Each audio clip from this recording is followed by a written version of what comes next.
Izinkan dulu kami untuk memperkenalkan diri. Kami dari tim IPS MGMP Kabupaten Tanah Laut. Di sini kami ingin menyapa anak-anak pelajar semua yang tersayang, siswa-siswi kelas 7 tingkat SMP, pelajaran IPS, yaitu untuk materi hari ini tujuan pembelajaran yang akan kita sampaikan yaitu menjelaskan kondisi alam Indonesia berdasarkan keadaan fisik wilayah dan flora serta fauna di Indonesia. Sebelum kita masuk ke materi, izinkan kami untuk memperkenalkan Ibu Guru yang akan menyampaikan materi kita pada siang hari ini. Yang pertama yaitu ada Ibu Risa Utami SE, beliau bertugas di UPTD SMPN Batu Ampar 2. Selamat siang Ibu. Selamat siang Bu Eva, apa kabar? Kita berjumpa lagi ya. Bertemu untuk lagi yang kita. kesekian kalinya. Iya, benar sekali. Kemudian selanjutnya ada Ibu Guru cantik, Ibu Latifah Mayasari SPD. Beliau ini bertugas di UPTD SMPN Takisung 3. Gimana kabarnya Ibu? Alhamdulillah baik. Terima kasih juga untuk Ibu Eva yang juga cantik ya. Masya Allah, gitu, terima kasih. Oke, tidak berpanjang lebar lagi, mungkin kita bisa langsung ke materi, paparan materi yang akan disampaikan oleh Ibu Latifah Mayasari terlebih dahulu. Silahkan Ibu, kami persilahkan. Terima kasih atas waktunya. Assalamualaikum warahmatullahi wabarakatuh. Waalaikumsalam warahmatullahi wabarakatuh. Selamat siang para pendengar semua, terutama siswa-siswi kelas 7 tingkat SMP. Alhamdulillah kita tidak lupa mengucapkan syukur ya kepada Allah karena sudah diberikan nikmat sehat sehingga dipertemukan kembali dalam acara Badatang. Acara Badatang itu yaitu belajar dari Radio Tuntung Pandang, yang kita ketahui bahwa Radio Tuntung Pandang ini dikelola langsung oleh pemerintah Kabupaten Tanah Laut. Nah, sebelum memasuki materi ya, kita ketahui bersama nih bahwa negara kita itu sangat terkenal loh. Apa yang terkenal dari negara kita? Salah satunya adalah pariwisata. Ya. Pariwisata yang terkenal di Indonesia kenapa ya? Karena negara kita ini didukung oleh kondisi alam, pesona Indonesia yang sangat luar biasa, sangat luar biasa, dari Sumatera sampai Papua. Dari Papua ada Raja Ampat ya yang terkenal, terus ada keindahan Pulau Lombok, Pulau Bali, dan tak lupa juga nih Kabupaten Tanah Laut kita tercinta. Merupakan salah satu kabupaten di Kalimantan Selatan yang memiliki pariwisata yang terbanyak ya. Betul. Mulai bermunculan loh Bu sekarang. Iya. Tidak, kita punya banyak pantai. Terus pesona pegunungan juga, dan alam yang seperti Taman Permana. Terus Pantai Takisung, Pantai Swarangan, Pantai Asmara. Bahkan ini wisata susur sungai juga ada ya. Ada ya, susur sungai di Panjaratan. Kita bisa melihat bekantan di Kalimantan Selatan. Ya, nanti itu kan dibahas sama Ibu Risa. Oke. Asik nih nanti nih ya. Nah, apa hubungannya dengan materi kita anak-anak? Jelas berhubungan, karena pada hari ini kita akan membahas mengenai kondisi alam Indonesia. Kondisi alam Indonesia itu terdiri atas satu, kondisi geologi atau fisik wilayah Indonesia. Yang kedua, nanti kita akan membahas flora dan fauna di Indonesia. Nah, untuk Ibu bahasannya adalah kondisi fisik atau geologi. Apa sih geologi itu? Nah, geologi, geo itu artinya adalah bumi dan logi artinya ilmu. Jadi kita akan mempelajari tentang ilmu bumi yang berkaitan dengan negara Indonesia. Jadi kalau kita sambung, jadi letak geologi Indonesia itu adalah letak wilayah Indonesia berdasarkan susunan bebatuan yang ada di permukaan bumi atau penampakan bumi penampakan Indonesia di atas permukaan bumi. Letak geologi Indonesia itu sebagai berikut. Yang pertama, Indonesia itu dilalui oleh 2 rangkaian pegunungan besar di dunia, yaitu rangkaian Sirkum Mediterania dan Sirkum Pasifik. Apa sih ini Bu? Nah, pada Sirkum ini menyebabkan wilayah barat Indonesia itu memiliki banyak gunung aktif, gunung api aktif. Wilayah barat itu apa? Wilayah barat itu terdiri Sumatera, Jawa ya. Terus untuk wilayah timur itu memiliki gunung api yang banyak yang sebagian tidak aktif, tapi ada juga yang aktif. Kenapa kok ada yang tidak aktif? Karena daerah pegunungan itu sudah merupakan pegunungan yang sudah tua. Jadi lebih banyak untuk wilayah bagian barat daripada timur untuk gunung apinya. Terus yang kedua, Indonesia terletak pada pertemuan lempeng. Tapi lempengnya bukan lempeng makanan kita. Pizza orang Banjar ya, bukan. Lempeng ini, dari pisang bukan. Iya, betul. ya, tapi ini lempeng tektonik namanya. Oh iya, lempeng ya. dunia. Jadi ada 3 lempeng tektonik, yaitu lempeng Indo-Australia, lempeng Eurasia, dan lempeng Pasifik. Apa sih Bu ini? Lempeng Eurasia itu kalau bertumpukan dengan lempeng Indo-Australia itu ada di wilayah Sumatera, Jawa, dan Nusantara Tenggara. Sedangkan lempeng Pasifik itu bertumpukan dengan lempeng Eurasia di utara Papua dan Maluku. Nah, lempeng ini nanti yang menyebabkan terjadinya salah satunya terbentuknya rangkaian pegunungan yang sebagian menjadi gunung aktif. Nah, ini nanti yang menyebabkan gempa dan juga letusan gunung berapi. Nah, kita lanjut yang ketiga ya. Indonesia terletak di 2 dangkalan, daerah dangkalan, yaitu Dangkalan Sahul dan Dangkalan Sunda. Ya. Ini mempengaruhi persebaran flora dan fauna ya Bu ya. Dangkalan tahu ya, kalau dangkalan ya. Persebaran wilayah dangkalan yang bisa menyatukan gitu. Nah, dangkalan ini yang menyebabkan kita memiliki keanekaragaman hayati yang berbeda antara wilayah barat dengan wilayah timur. Kalau wilayah barat itu dilalui dangkalan Sunda, itu keanekaragaman hayatinya itu sama dengan wilayah benua Asia. Ya. Nah, terus untuk bagian timur itu dilalui oleh dangkalan Sahul, Bu. Memiliki kemiripan dengan benua Australia. Timur itu seperti Papua ya. Nah, sama kan? Australia dengan Papua nanti akan dibahas oleh Ibu Risa. Faunanya terutamanya ada apa itu, Bu? Ibu Risa. Iya, macam-macam. Kanguru ya. Sekarang kita membahas dampak positif dan negatif dari letak geologi. Nah, ini penting nih bagi kita untuk mengetahui kok kenapa kita harus belajar kondisi alam, Bu. Nah, dampak positif dari tumbukan lempeng tersebut membentuk rangkaian pegunungan tadi ya, yang sebagian menjadi gunung api di sepanjang Pulau Sumatera, Jawa, dan Nusa Tenggara. Nah, tapi bermanfaat gunung berapi ini adalah menyimpan sumber penyimpanan air, merupakan sumber penyimpanan air kan gunung ya.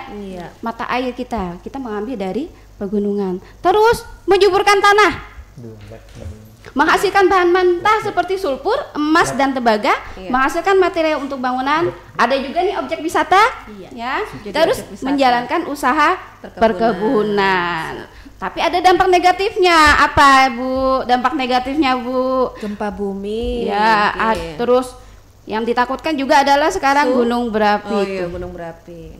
Daerah seperti gunung berapi sekarang anak Krakatau ya. Terus ada gunung Tambora sekarang juga, gunung berapi di wilayah Jawa juga. Kemarin baru meletus ada ya.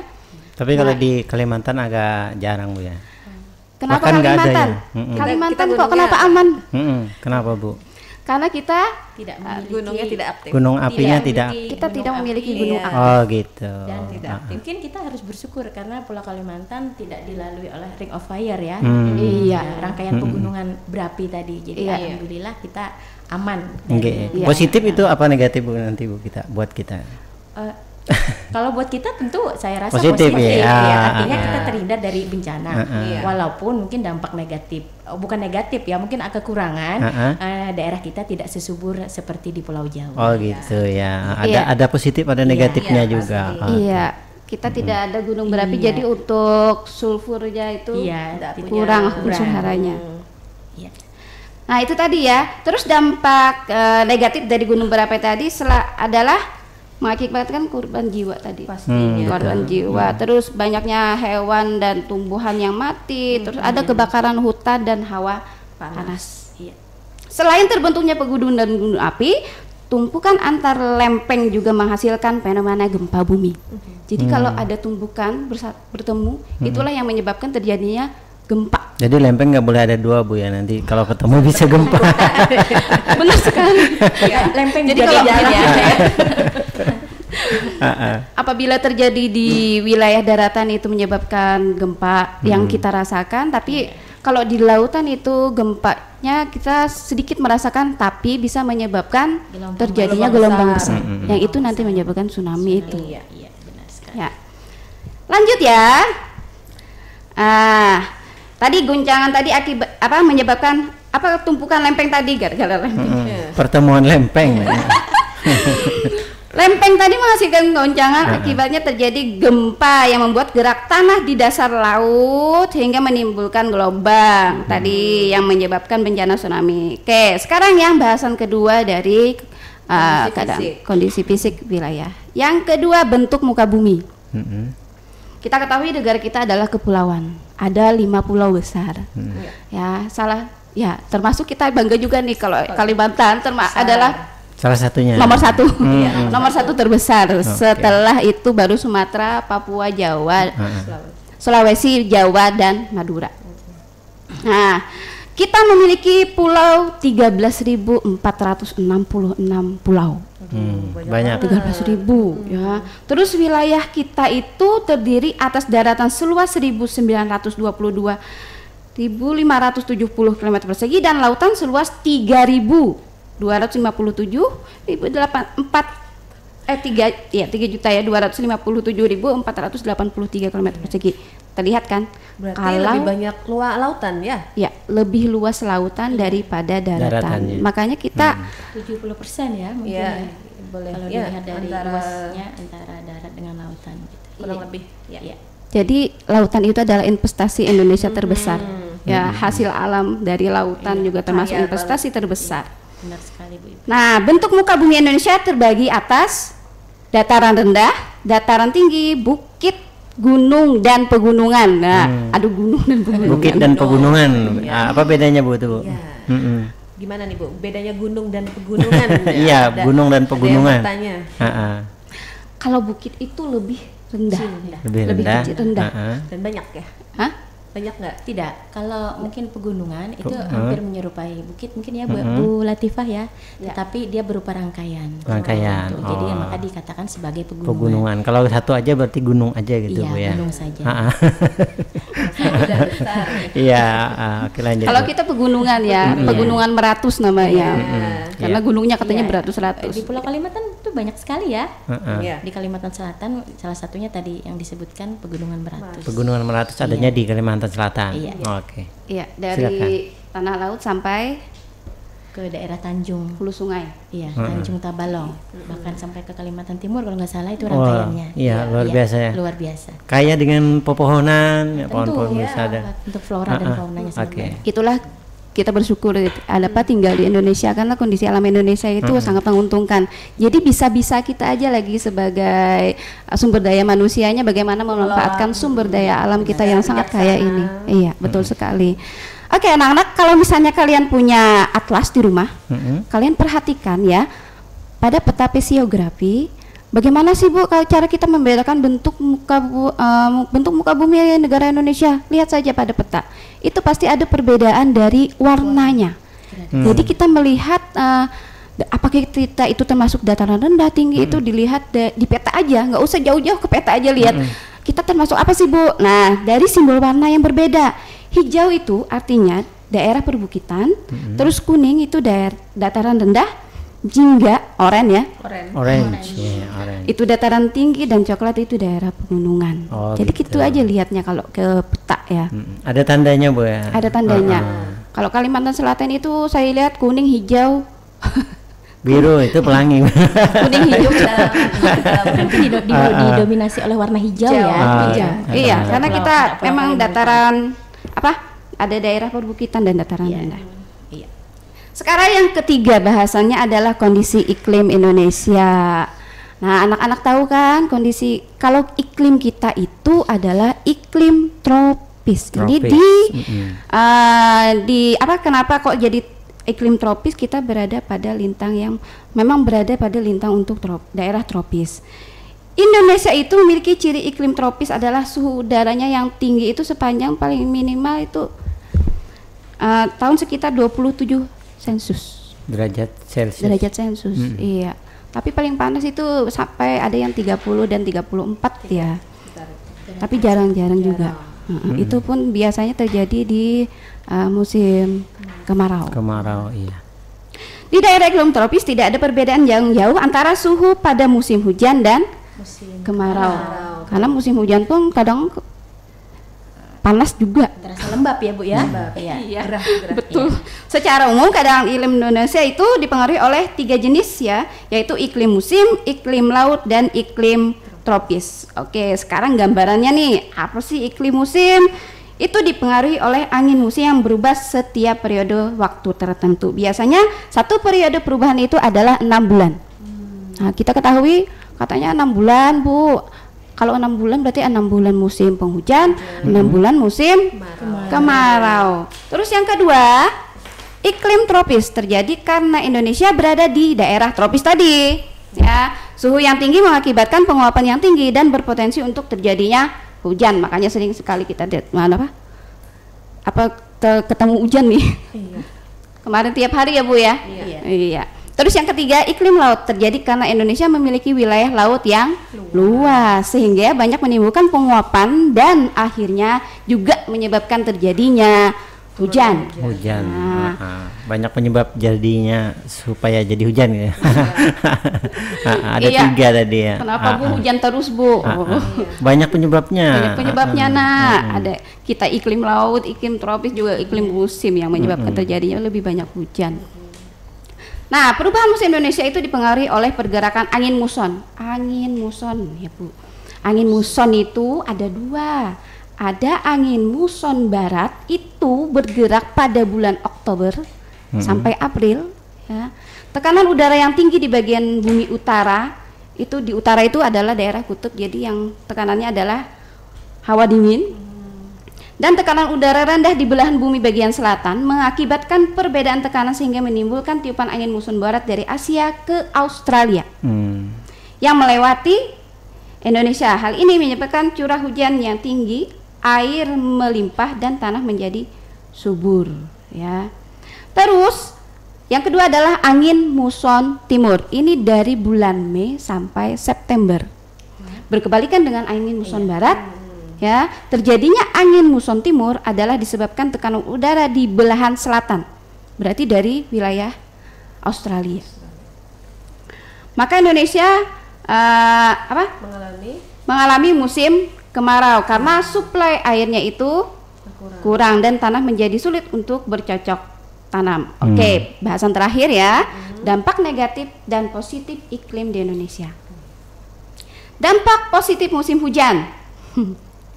Dampak positif musim hujan itu petani mulai bercocok tanam ya, karena sekarang ya pada masa-masa sekarang ini mungkin kita sudah masuk ini September, harusnya kan tadi Oktober ya, hampir menjelang musim penghujan. Lalu ada istilah apa Bu Latifah, itu musim pancaroba ya. Jadi harus dijaga kondisi karena perubahan musim. Betul ya. Dari panas ke dingin itu pasti ada berpengaruh terhadap kondisi tubuh kita, makanya harus dijaga imun selain kita menghadapi wabah COVID-19 ini. Terus dampak positif dari musim kemarau, ada dampak positifnya musim kemarau. Ada juga ya. Jemuran lekas kering satu. Betul sekali. Kalau orang ingin mengadakan acara tidak khawatir akan turunnya hujan. Iya betul. Cerah cuacanya. Cerah cuacanya, betul. Iya, kalau acara di ruang terbuka ya, nggak khawatir untuk mengadakan, karena kayaknya sepertinya nggak mungkin hujan nih. Apa Bu? Tapi yang lebih menguntungkan itu adalah para nelayan pada saat musim kemarau. Karena biasanya hasil tangkapan ikan itu melimpah pada musim kemarau. Nah, berbanding kebalik dengan musim penghujan. Pada musim penghujan. Kalau musim penghujan pada musim penghujan negatifnya itu nelayan akan jarang melaut. Karena biasanya kalau kondisi buruk mereka lebih baik menggunakan niat untuk melaut. Takutnya berbahaya, ada berbahaya, angin, gelombang tinggi. Betul. Terus dampak negatif musim kemarau itu sebagian petani terpaksa membiarkan lahannya tidak ditanami karena tidak adanya pasokan air. Itu banyak terjadi di Pulau Jawa.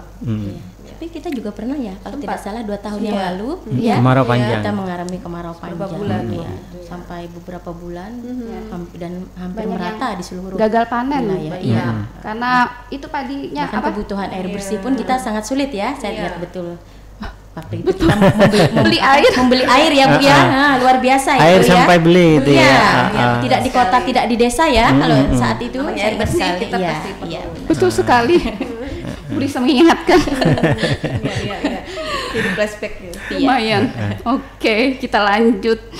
Tadi dampak negatif musim kemarau tadi, sebagian petani terpaksa membiarkan lahannya tidak ditanami ya karena tidak ada pasokan air tadi. Terus walaupun masih dapat bercocok tanam dengan mengandalkan air dari sungai atau irigasi. Kita sambung kembali untuk paparan materi IPS kelas 7 hari ini, yaitu tentang flora serta fauna di Indonesia yang akan disampaikan oleh Ibu Risa Utami SE. Kami persilakan Ibu. Terima kasih Ibu Eva. Assalamualaikum warahmatullahi wabarakatuh. Waalaikumsalam. Selamat siang pendengar dan sahabat pelajar dimanapun kalian berada. Kita berjumpa lagi dalam acara Datang. Mudah-mudahan kalian masih tetap bersemangat walaupun kita belum bisa untuk belajar tatap muka.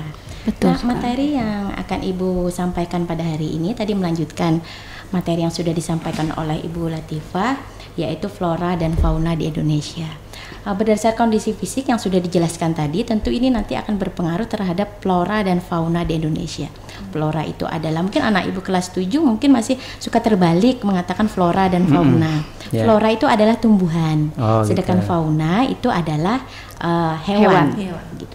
Jangan kebalik Bu ya. Iya, jadi anak-anak suka terbalik biasanya gitu. Mereka mengatakan flora sebagai hewan dan fauna sebagai tumbuhan. Nah, anak-anak, sahabat pelajar semua, flora dan fauna di Indonesia itu termasuk 3 besar di dunia.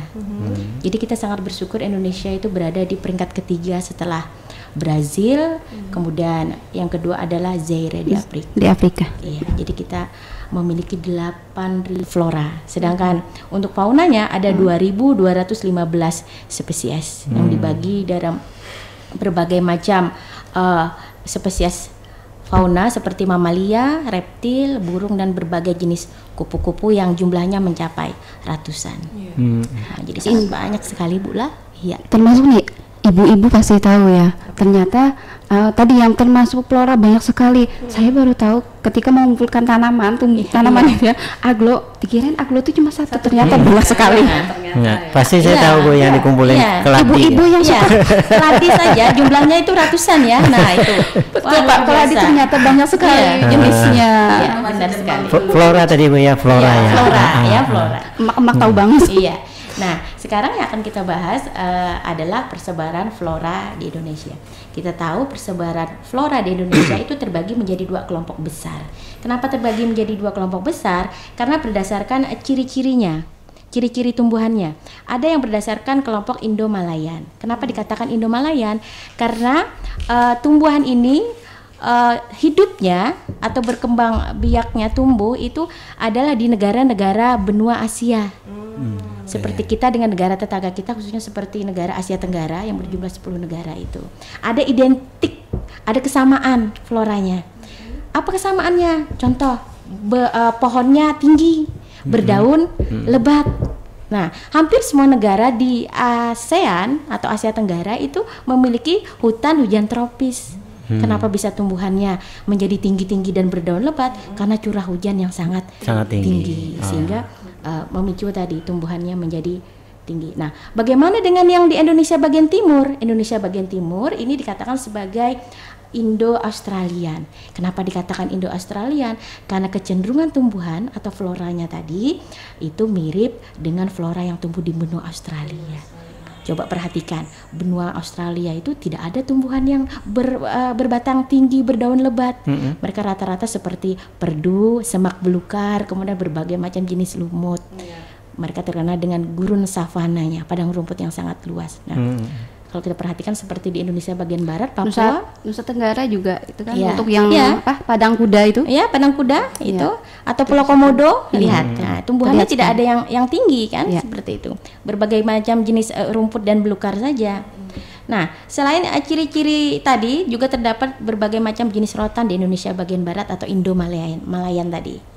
Nah, Indo-Malayan ini di mana sih persebaran wilayahnya, pulaunya? Itu terdiri dari Pulau Sumatera, kemudian Pulau Jawa, Pulau Kalimantan, ya, dan Pulau Bali. Itu termasuk dalam Indo-Malayan. Sehingga hutan yang lebat, pohon-pohon yang tinggi dan Ya, terlihat Ibu ya di itu daerah terdapat kita ya, di daerah terutama. kita. Nah, kita punya pohon itu yang sangat terkenal, orang mengatakan kayu besi. Kayak besi. Ulin. Ya, Ulin, ya. Oh, Nah, itu kayu besi. Kenapa dikatakan kayu besi? Ya karas boy. Benar. Artinya kekuatan kayunya itu setara dengan besi. Artinya semakin dia digunakan, apalagi dia terendam air, ya Terendam mungkin air, ini pengalaman tambah saya, iya, karena betul saya sekali. berasal dari daerah hulu sungai itu rumah-rumah kan berada di atas daerah aliran air ya, atau rawa-rawa itu semua menggunakan bahan bangunan dari kayu ulin, kayu besi, dan ini bisa bertahan sampai puluhan bahkan ratusan tahun. Iya, betul. Artinya kekuatannya tidak kalah dengan bangunan yang terbuat dari beton atau besi. Nah, sedangkan kelompok Indo-Australian tadi untuk Indonesia di bagian timur, yaitu Pulau Sulawesi, Nusa Tenggara, Maluku, dan Papua. Sehingga kalau kita lihat flora yang ada di sana itu tidak ada pohon meranti, Gitu ya. tidak ada pohon kayu besi tadi, pohon jati tidak ada, keruing tidak ada. Nah, Tapi di sana peternakan banyak mungkin Bu ya. iya, di sana peternakan banyak karena tadi terdiri dari semak belukar Iya. dan berbagai macam jenis rumput serta lumut. Nah, itu tadi persebaran flora di Indonesia. Nah, sekarang kita masuk dengan persebaran fauna. Fauna tadi jangan lupa hewan ya. Hewan. Binatang, jangan terbalik. Nah, berbeda dengan persebaran flora. Kalau persebaran flora tadi hanya ada 2, yaitu Indo-Malayan dengan Indo-Australian. Kalau persebaran fauna itu terdiri menjadi 3 kelompok persebaran. Mengapa bisa demikian? Karena dulu kita semua tahu bahwa Indonesia ini dijajah oleh bangsa Barat, dimulai dari Portugis sampai terakhir adalah Belanda, itu berabad-abad lamanya. Nah, pada saat mereka menjajah, mereka tidak hanya sekedar untuk mengambil kekayaan kita, tetapi juga mereka melakukan penelitian. Penelitian di Indonesia gitu. Ini dilakukan oleh Wallace dan Weber yang berkebangsaan, kalau Ibu tidak salah, Inggris dan Jerman kah? Iya. Kalau tidak salah ya. Nah, jadi mereka ini melakukan penelitian mengenai hewan-hewan yang ada di Indonesia gitu. Lalu dari penelitian ini mereka kelompokkan menjadi 3. Mereka kemudian memulainya dari mana? Mereka melihat berdasarkan ciri dan karakteristik dari hewan tersebut sehingga bisa mengelompokkan. Nah, kelompok yang pertama adalah fauna Indonesia Barat atau biasa disebut dengan fauna Asiatis. Kenapa dikatakan Asiatis? Ya tadi, karena dia identik dengan benua Asia. Nah, ciri utama dari fauna bagian barat atau Asiatis ini adalah berbadan besar. Oh gitu. Hewan yang berbadan besar dan rata-rata menyusui. Mamalia. Iya, tepat sekali. Mamalia. Ya, seperti gajah, harimau, kemudian badak bercula 1 maupun banteng. Nah, ini kan hewan-hewan besar dan menyusui, berkategori mamalia. Mamalia barat tadi. Iya, selain itu juga ada reptil, berbagai macam jenis ular ya. Iya, ular gitu. Kalau di besar juga Bu, termasuk iya, yang besar-besar kalau di juga. Kalimantan kan memang terkenal dengan ular-ularnya yang Anaconda. Sampai Sering. anaconda juga syutingnya di Iya, Kalimantan. Iya, betul sekali. Iya, dan itu artinya memang sesuai dengan fakta yang sebenarnya gitu. Betul. Bahwa hewan-hewan seperti itu memang hidup dan berkembang di Indonesia bagian barat, termasuk tadi Pulau Kalimantan. Karena di sini pembagian wilayahnya untuk Indonesia bagian barat atau yang disebut dengan fauna Asiatis tadi adalah meliputi daerah Pulau Kalimantan, Pulau Jawa, dan Pulau Sumatera. Nah, itu sampai di situ batasnya. Nah, untuk pulau berikutnya itu nanti beda lagi. Bahkan ada satu pulau yang secara khusus mereka namai dengan fauna endemik. Itu nanti letaknya di Pulau Sulawesi dan Nusa Tenggara. Makanya endemik. Endemik. Kenapa dikatakan endemik? Karena endemik ini adalah satu tempat tinggal hewan yang mana dia tidak bisa hidup di daerah lain. Contoh seperti komodo. Seperti komodo itu kan dia di Pulau Komodo di Nusa Tenggara. Dia tidak bisa hidup di daerah lain. Beserta dengan keunikannya, ciri khasnya. Dia membunuh hewan buruan atau mangsanya hanya dengan menggigit. Dia tidak perlu mengoyak, tidak perlu memakannya secara langsung. Ini keunikan komodo. Tapi dia cukup menggigit, kemudian gigitannya tadi kan mengeluarkan air liur. Di dalam air liurnya itu terdapat berbagai macam, kalau tidak salah amuba atau apa ya di dalam IPA itu, yang sejenis bakteri pembusuk. Nah, maka hewan buruan atau mangsanya tadi akan mengalami kematian, kemudian membusuk dan dagingnya itu menjadi lembek sehingga mereka dengan mudah untuk menelan dan menggigit. Makanya kalau kita pergi ke sana, hati-hati kalau digigit, Bu ya. Iya, biasanya itu kalau para wisatawan, turis lokal maupun mancanegara, dia selalu dibekali apa tuh? Mungkin anak-anak ibu sering melihat televisi, itu tongkat kayu ya. Nah, itu untuk menghindari kalau mereka menyerang, seperti mendekat gitu. Karena tadi yang berbahaya adalah gigitannya. Komodo ini unik juga, Bu ya. Iya. Dia dari binatang dari zaman purba. Zaman purba ya, zaman purba. Kawanannya dinosaur. Ya, mungkin seperti itu. Ibu kebanyakan nonton film kayaknya. Soalnya saya punya anak kecil, Pak. Jadi menyesuaikan ya, Bu. Oke, betul juga. Nah, bahkan kemudian hewan seperti apa kalau kita di tanah laut, menyusuri sungai ada hewan endemik susur juga sungai di Panjarakan itu Bu ya. Ada bisa kita melihat bekantan. Monyet berhidung besar, berhidung mancung. Dia juga endemik.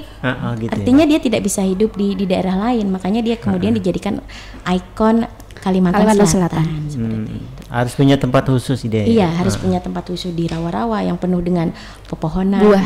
Karena dia makanannya buah dengan daun. Iya. Biasanya buah rambai, Bu. Buah rambai. Iya. Berbicara mengenai buah rambai, ini adalah buah favorit saya dulu di masa kecil. Gitu, Bu. Karena kami tinggal di daerah aliran sungai. Saya dulu kecilnya di daerah Marabahan, Barito Kuala. Itu kan ada daerah pinggir sungai, Bu ya, pinggirnya ya. Daerah aliran sungai Barito. Nah, di sana banyak pohon rambai. Karena banyak pohon rambai juga terdapat tadi hewan bekantan. Dulu saya naik perahu dengan almarhum kakek saya, itu saya bertanya, kenapa itu kera brokok? Saya bertanya kepada kakek saya, itu bukan brokok, itu hidungnya, kata beliau.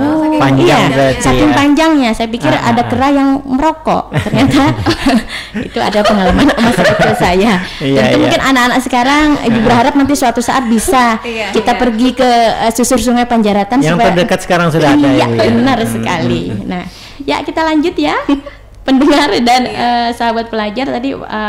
Fauna Indonesia Tengah atau tipe peralihan atau endemik ya tadi terdapat di Pulau Sulawesi dan Nusa Tenggara. Selain komodo yang unik juga terdapat anoa. Nah, anoa ini kalau kalian mungkin melihat di Google bisa di searching, ketik anoa itu ada muncul gambarnya berupa seperti banteng. Tapi ukurannya lebih kecil kayaknya. Tapi lebih kecil. Gitu ya. Ya, tapi lebih kecil. Bukan sapi, bukan gitu. Bukan. Makanya kemudian ini dikatakan sebagai tipe endemik atau peralihan. Mereka memiliki ciri khas khusus yang tidak terdapat di daerah lain. Sehingga Wallace dan Weber ini kemudian mengelompokkan tadi. Untuk Weber itu daerah barat kalau saya tidak salah. Barat dan tengah. Ya, barat dan tengah ya. Kemudian Wallace tengah dengan bagian timur seperti itu. Nah, selain anoa juga ada kuskus. Hewan yang sangat lucu, bermata bulat. Menyerupai seperti nempel di apa itu ya? Ya, seperti kukang, itu kukang ya, mirip ya. Bahasa yang lazim di kukang. Nah, ada juga babi rusa. Nah, kenapa dikatakan babi rusa? Karena menyerupai babi, tapi juga seperti badannya seperti rusa. Jadi wajahnya seperti babi. Badannya seperti rusa juga. Iya, dan mereka bercula juga. Sehingga dikatakan sebagai hewan-hewan yang memiliki karakteristik yang unik. Tidak ada di daerah lain, hanya di peralihan. Nah, kita masuk pada fauna yang ketiga. fauna yang berada di Indonesia bagian timur, yaitu tipe fauna australis. Kenapa dikatakan australis? Ya tadi, karena identik dengan benua Australia. Kalau flora di benua Australia tadi kan dia terdiri dari semak belukar, rerumputan, kemudian lumut. Kita bisa bayangkan hewan yang ada di sana berbadan besar atau hewan yang ringan dan suka melompat-lompat. Besar kayaknya, Bu. Kalau Australia itu identik dengan besar-besar itu. Besar-besar. Besar atau dia suka melompat mungkin ya? Berkantung. Oh, kanguru itu ya. Ya, artinya memang mereka besar, tetapi ukuran besar mereka tidak sebesar hewan-hewan yang di Indonesia bagian barat seperti gajah dan harimau. Memang mereka besar, tetapi mereka lebih kepada ketangkasan ya, melompat. Mereka hewan melompat dan berkantung, seperti itu. Nah, contohnya ada kanguru, kemudian ada walabi, serta landak irian dan berbagai macam jenis burung seperti burung cendrawasih yang sangat terkenal di daerah Papua, Merak, Kasuari, dan juga berbagai macam jenis ikan tawar yang banyak terdapat di sana. Nah, demikianlah berbagai macam flora dan fauna yang terdapat di Indonesia. Sungguh sangat kaya negara kita ini, maka seyogyanya kita harus bersyukur dengan keadaan kita sekarang. Bersyukur sesuai dengan keadaan kita masing-masing. Kalau anak-anak ibu sebagai pelajar, maka mewujudkan rasa bersyukur tentu dengan cara belajar yang sungguh-sungguh. Betul. Kemudian memiliki cita-cita yang tinggi, karena dengan cita-cita yang tinggi di pundak kalianlah nanti Indonesia ini akan diserahkan oleh para pendahulunya. Semoga kalian menjadi orang-orang yang sukses dengan rajin belajar. Iya. Jadi bisa memanfaatkan ya sumber daya alam kita yang memang luar biasa, flora faunanya itu beraneka ragam. Benar sekali. Sehingga kita tidak dikuasai oleh negara asing, kita memiliki sumber daya alam yang begitu melimpah. Apabila tidak disertai dengan sumber daya manusia, mungkin kita hanya akan menjadi penonton di daerah atau di negara kita sendiri. Tentu secara ekonomi. Benar sekali Bu Latifah. Tentu kita tidak ingin terjadi lagi ya. Betul seperti sekali. itu. Iya. Ya, terima kasih Bu Epa. Iya, terima kasih juga kepada Ibu Risa untuk penyampaian materinya tentang flora dan fauna di Indonesia. Jadi untuk hari ini kalau kita rangkum dari materi kondisi alam Indonesia, jadi ada tadi disampaikan oleh Ibu Latifah, di mana di situ ada kondisi fisik wilayah, di situ dijelaskan oleh beliau di dalamnya itu ada keadaan iklim dan bentuk-bentuk muka bumi di Indonesia. Yang mana masing-masing juga ada dampak positif, dampak negatif.